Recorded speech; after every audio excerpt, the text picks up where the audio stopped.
Howdy YouTube, Unky Joe here, Unky Joe's Playhouse. If you see the microphone creep into the scene, I just want to make sure I'm heard very well. And we may have to turn off the air conditioning on this one. So we're going a different path today. And today we're going to have a little change in what we talk about and what we do on this channel. We're not changing the channel.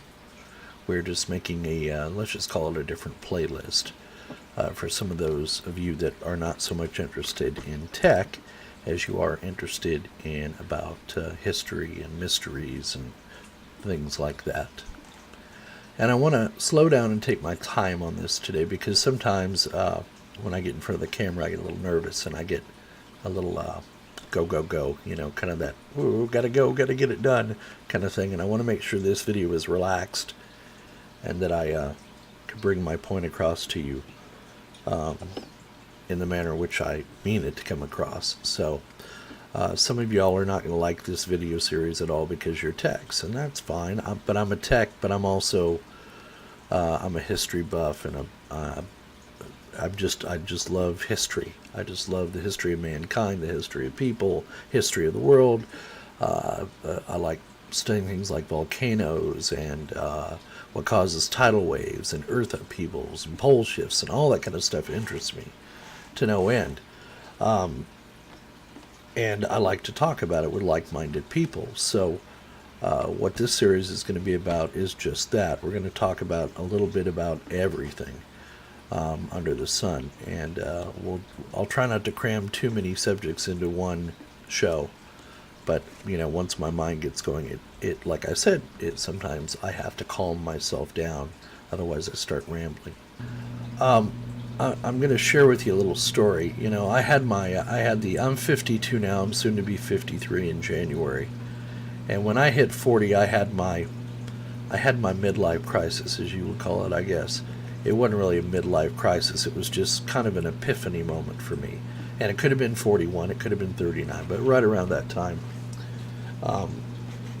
I started looking around me and what I was doing and how hard I was working, how hard I was trying to make more money and more money and more money, and how hard I was trying to buy new things and have the nicest house and have a nice car, and I wasn't really happy. I wasn't really satisfied. My work wasn't satisfying anymore. I changed jobs during that period, went to work for another company. That still wasn't satisfying. And I know that happens to probably the majority of us out there, and you know. But for me, it made me look inside and look around and see, well, all right, you've worked this hard since you were 15, 16 years old. You worked full-time or a full-time job, and where has it gotten you? You know, are you any happier now? Are you feeling fulfilled? No, I wasn't fulfilled because my brain was becoming stagnant. I was stuck on, I was a wheel in the cog of the machine, as they say. And I've never been a very good cog, as all my family members, my parents will. I've always been a different kind of thinker, different kind of person than everybody else. Not that I'm any better or worse than anybody else, but I spent a lot of time alone as a kid. I had friends around the neighborhood, but I had a family life that was just not probably the best environment. And so what I did was I sheltered. I turned within from an early age, and I learned how to entertain myself. Music was a huge thing in my life, and that's going to be one of our topics coming up here. Music was a huge part of my life. I had a father that was very he could fix just about anything, and he was, by the time I was born, he was 47 years old. So he was a very patient father. We get a lot of younger fathers, they're impatient and go. My dad was very methodical, and he was like, "What's your hurry?" kind of thing. So he was in his 50s when I was born, and I always used to go to work with him, and that's where I got my curiosity. He fed that. My father, I love him to death, but he fed that curiosity I had, because you know, I can remember my parents telling me, all you used to say was "Daddy fix, Daddy fix." You know, those are some of the first words you said. Well, I guess it rubbed off because I love to fix things, cars, electronics. People used to be afraid to buy me Christmas presents of any value because I would end up tearing them apart to see how they worked. It's just the way I was. It's how I kept myself entertained. And I love music. I'm not a great singer, but I love to sing. I just love the act of singing. It brings me closer to the deity, whatever that is for you.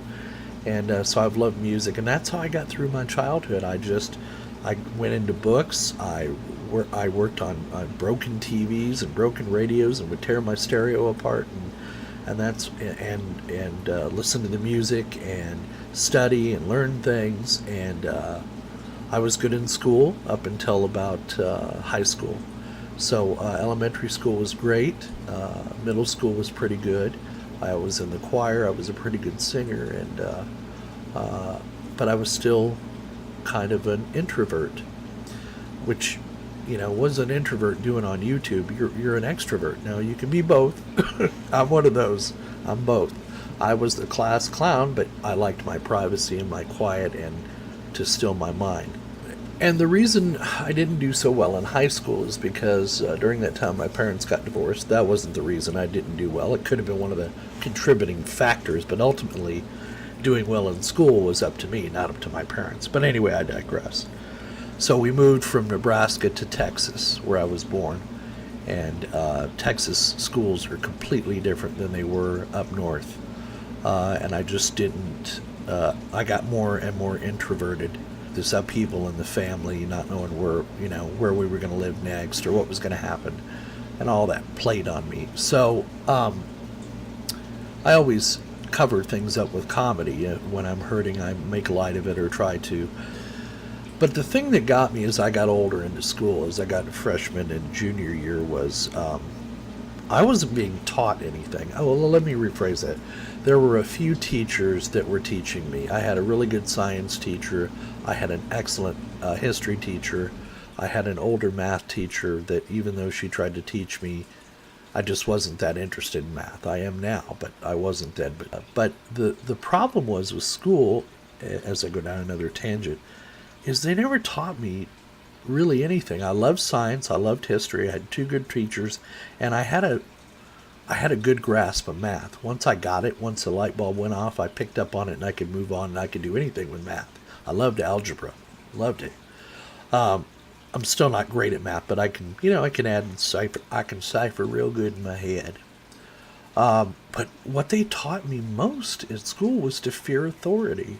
To fear stepping out of line, to fear, don't question the system. Don't question the teacher in the class in front of the other students. Well, what if she's wrong? What if she's giving me the wrong information? There was never that chance that the kid could be, as knowledgeable as the teacher. That there was never an open dialogue in school. I had very few teachers you could have a dialogue with if you disagree with them, except for my history and science teachers, because they were brought up on the belief that science is, you don't prove science. A scientific theory is never proven. You keep improving upon it, and it's always open for debate. Same way with history. You don't just accept history because they tell you that's the way it is. So I had those two kind of teachers in those classes, and then the rest of the system telling me, goose step in line, and do as you're told, and don't go out the system, and don't question authority. Well, when I got to be about 15, that got to be pretty old and a bunch of bullshit. And I started questioning authority more and more and more. And I started realizing that all these adults I held in such high esteem were so full of shit. I had to get out of there. And I went to my dad and I said, I'm gonna leave school. He says, why? I said, well, I'm not getting anything out of it. Now, my dad left school in the 10th grade, but he was born during the Depression. He had to go to work. I didn't have to. So, of course, my father's first instinct is to say, all right, well, if you want to leave school, that's fine, but you've got to get a full-time job. Well, I was 15 years old, and nobody's going to hire me full-time. So I had to wait till I was 16, and then I did drop out of high school, and I got a job part-time at Western Auto and part-time at a computer store, working for a guy named Ray McGinty. He was an ex-executive at Commodore Computer Company. So He had this place full of Commodore PETs and Commodore VIC-20s and that kind of thing, and that's where I learned computers. And also, I was being trained as an auto mechanic in high school. That's one of the few things they did teach me. And so I was able to get a job at Western Auto that eventually, when I was 17, I was able to go to work full-time. So I didn't need that part-time job anymore at the computer store. I can only explain the experience as being prison-like. I just was so out of place in school, except for a couple of classes, you know? And then, of course, once you get out into the real world, you realize that there are so many different people out here with so many different ideas. And that was when I truly was able to, I felt this weight off my chest, and I was able to breathe and actually become an adult. But as I got older, I mean, I lived my life in fear till I was 30, 35 years old. And then I just woke up one day, I said, I'm tired of living in fear. I'm tired of worrying about, can I make the mortgage payment? Can I make the bills? And I learned I had to let all that shit go, you know? There's a saying in Alcoholics Anonymous, you know, it's one day at a time, and, you know, don't take on more than you can handle. And I just had to learn to let go of the fear. But I'd had that fear programmed to me at such an early age at school, it stymied, it stuttered my learning. I could have been taught so much more in school if only somebody had recognized that. There were a few teachers that recognized that, you know, hey, this guy has a thirst for knowledge, but I was too much trouble. I was the class clown. I was the one who acted out. I was the one who questioned everything. So, you know, a lot of teachers don't like to be challenged. So I had that fear. And when I reached that epiphany, when I reached that moment when I let go of the fear, I still fear things. Don't get me wrong. I still worry about whether the mortgage is going to be paid or not, but I don't think about it every day. I worry about it when today is the 15th, mortgage is due. That's how I worry about it. And as I learned to let that fear go, man, it really opened my mind. And like I said, I had that moment at the 40, the midlife crisis. What is it all about? What are we here on earth for? What are we doing here? And I'm still learning. I'm a flawed human being, just like the rest of you. And so I'm still learning. But I just loved how once I let go of the fear, it helped me to open up my mind to what really mattered to me. Because they all weave together in a tapestry that is the story of humans and our existence on this planet. And to me, that is the ultimate question. The ultimate question: who are we, where we came from, and why the hell are we here? I mean, you know,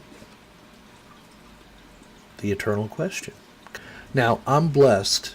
I'm blessed of the fact that I'm able to pursue these thoughts and research them and look into them. I have a lot more time on my hands during my day than normal people who have to get up every morning at the same time, go into the same boring, dull job, drive on the same highway back and forth, take their 1 hour or half hour lunch, worry about the rent, worry about the kids, college fund, all that stuff. I don't have that burden on me. I've got a mother, I've got a spouse, and I got 3 dogs and a house, and that's pretty much the extent of my problems. And I have some clients that I take care of, and luckily for me, I can do it from home. So I'm blessed in that aspect. And I apologize for turning away from the camera all the time. One, I'm trying to keep on focus. I have a little script over here that I'm reading off of that refreshes the ideas in my mind. And when my mind wanders, or when I'm trying to grab words out of the ether, sometimes my eyes roll up as I think. So, what this series is going to be about is I want to begin to seek some answers to some questions that I have. Now, the answers I get won't necessarily be right or wrong. I mean, that's true. They won't. I mean, you know, it's in the eye of the beholder. I mean, when you're faced with facts, facts are facts, but your conclusion of those facts is very personal, especially when it comes to this subject line. So, and I want to take people with me on the journey, because it's all about the journey, right? And we're going to cover a wide variety of subjects. I'm going to blather on about lots and lots of things. Biblical history, oral history, pyramids, the rise and fall of man, ancient cataclysms and tragedies, and the Dark Ages, you name it. We're gonna cover a lot of stuff in these series of videos because I got a lot of stuff that I have questions about that interests me. So, even ancient aliens we're going to talk about, the possibility. Why not? That's it. You got to keep your mind open to possibilities. That's one thing that school taught me, is they teach you how to close the mind, okay? The news, the television shows, they all teach you how to close the mind and think in lockstep. If you don't agree with somebody, you're a horrible person. Bullshit. You're human, Humans, we think differently from one another sometimes. Sometimes we come together, sometimes we don't. But the ability we have as human beings is to be compassionate, is to be loving, is to take care of one another, and we, to a good extent, have done a pretty good job. I mean, our population's gone from thousands to billions, okay? And not all those billions are suffering. There are some people out there suffering, I know it, not to diminish their suffering. But as a species, we've done pretty damn good. I mean, we haven't blown ourselves up yet, or have we? And that's the other thing we'll explore. How long have we really been here? What do we really know about our history? I mean, what we're told in school, because we need to continually keep our minds open and educate ourselves. We learn a lot from history and from the mistakes of history. And we also pick up a lot of knowledge from history. And that's what this series is going to be about. And, my thought is to think outside the box. I've always thought differently than others, and that doesn't, not that that's right or wrong. I try to think logically, think through things. But the beauty of that is I think from other people too. So sometimes if you just shut up and listen, you can learn a lot from people. Just nothing I love better than to go into a party or have people at my home and just shut up and listen to what people say. You learn a lot that way, and you'd be surprised what you hear when you shut your own mouth. And then learn to, like I said, think outside the box. What if? History is constantly being challenged every day on every subject matter you can think of. And that's good. That's how science works too. Science is never set in concrete. You should always question science. And I'm not even going to get off on that subject, but we'll be dealing with global warming on this too. So, not a political discussion, but a logical discussion. You'll find, it may surprise you to know that the Earth has been much warmer in its past and had much more CO2 in its atmosphere than it ever will have when man has been here. And there are reasons for that, and we'll cover that on these videos. So open your mind and think outside the box. And, I said cogs in the wheel, and I didn't mean to diminish anybody's living situation or work situation. We're all cogs in this great wheel, so don't let me say that as a diminishing term. But if we were taught at an early enough age to use our brains to think for ourselves and think about what could be and to follow our passions, and if that was recognized at an early age and then the child was taught, given an education on that subject, can you imagine, would we be a better society? Do you think? I mean, if you actually, in a perfect utopian world, I'm not talking about that. I think that's a fairy tale at this point. But can you imagine, why not try it for a little while? Why not grab a bunch of kids, not in an ice cream van or a van with unmarked windows, because we don't like doing that. But what if we grab a bunch of kids at an early age and they're tested for whatever it is that interests them or what they're good at, and then we start training them in it. Not to say we don't train them in everything else, but we start really focusing on math or science or history or whatever it is that catches this kid, or Legos, whatever it is. Because you never know, the first Lego builder can build the first 1,000-story skyscraper. You never know what's going to happen, but feed into that. As parents, we do that with our children. We feed into their wants and their needs and their interests. And, oh, he likes trains, so I'm going to get him a train set. Oh, he likes planes, I'm going to get him a plane. Next thing you know, bing, bang, boom, he's a pilot. No, it doesn't always end up that way, and I understand that. But just think about how much more productive we might be as a society if people were trained in what it is they're good at, right? Right? Maybe then we wouldn't all be these great cogs in this great wheel. Maybe we'd reinvent the wheel to where it didn't need human cogs.